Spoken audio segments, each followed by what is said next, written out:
Come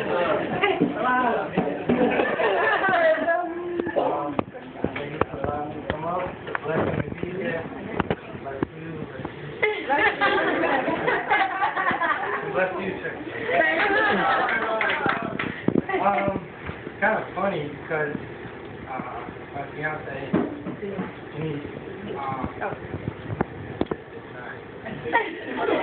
culturally very different from me. So I'm gonna be me. I'm gonna come from my heart and what God put on. I'm just gonna expound on Denise's sermon and her teaching, and basically challenge my brothers and sisters today. I'm coming from John 10 today. That's the portion of it.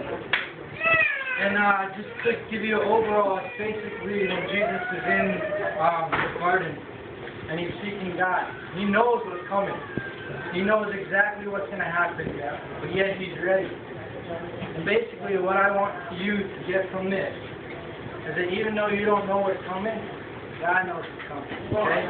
Your faith should be in God at all times. Okay? Jesus died on the cross for 5 major reasons: spiritually, mentally, physically, socially, and financially. Okay? Those reasons, if you're suffering in any one of those reasons, you should go to God. Okay? If you don't have a job, you should be going to God in prayer and in the Word. Okay? If you don't go to God because you're suffering in those areas, you are not doing your part, co-laboring with God our Father. All right. If you do not co-labor with God, how can God bless you and use you to be a blessing to others? I said to others, because we are blessed from God to be a blessing to others. Okay? So if we can't be a blessing to others because we're not doing our part as Christians, as sons and daughters of God, then how are we supposed to receive from God? All right now. How? So I'm going to challenge you today. If you don't have a job, why don't you have a job? If you are lacking in finances, why are you lacking? Look at your finances. Do you have a $100 cell phone bill that you can't afford? All right. Go get a cheaper cell phone bill. All right now. There's a stock market. Even though you don't understand what a stock market is, go find out. Research it. Do what God has given the tools to do. Figure out how we can be blessed from God. There's avenues you don't even know. God may be speaking to you, and hundreds of avenues in your life, and you're ignoring each and every one of them because you're thinking with your mind rather than God's tangible mind. You are blessed to be a blessing and bless others. And what I wanted you to understand, what's so mighty about this passage is so many who don't look into this. Okay? There's a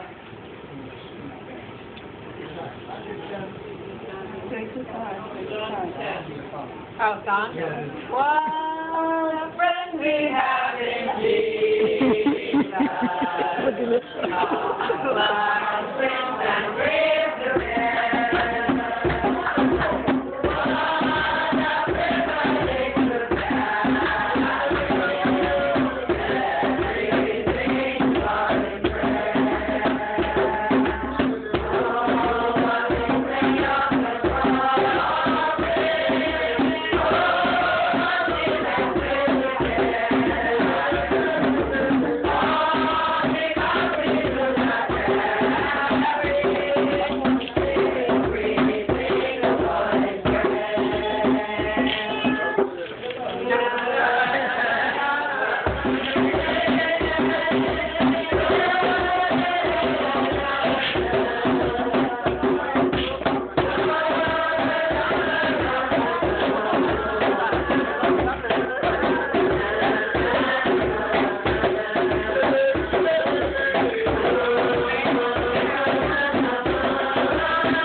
John 18, I apologize.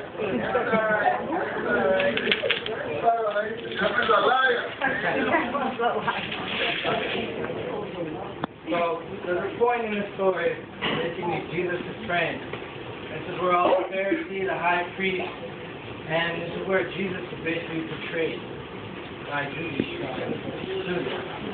So there's a point they come to Jesus and they say, we are looking for Jesus of Nazareth. And Jesus, he says, I'm here. I'm open, I'm willing, and I'm here. You know, take me. Okay? Peter doesn't understand what's going on in this point. So Peter takes out a sword. Okay? A sword. At this time, a sword is common for someone to carry around, especially when you're traveling against the disciples. They use it to fight off gangs, and they use it to fight off thieves while they're traveling. But in this instance, he attacks one of the high priest servants, okay? And what he does is he cuts off his right ear. If you don't understand what the representation of the right ear is, I'm going to tell you right now because it's very important. The high priest servant is the next person to take over the high priest, okay? Next in line. He's doing his due diligence. He's doing what he is being taught to. And by Peter taking away the right ear, he's saying, I'm taking away your future. I'm taking away your destiny. I'm taking away everything in your life by taking away your right ear. And the reason for that is when they are anointed on the right ear, the right thumb, and the right toe. And what Jesus does is, no, I am representing your sin. I'm giving you back your destiny. I'm giving you back your future. I'm giving you your blessing so that you can be a blessing to others. Yeah.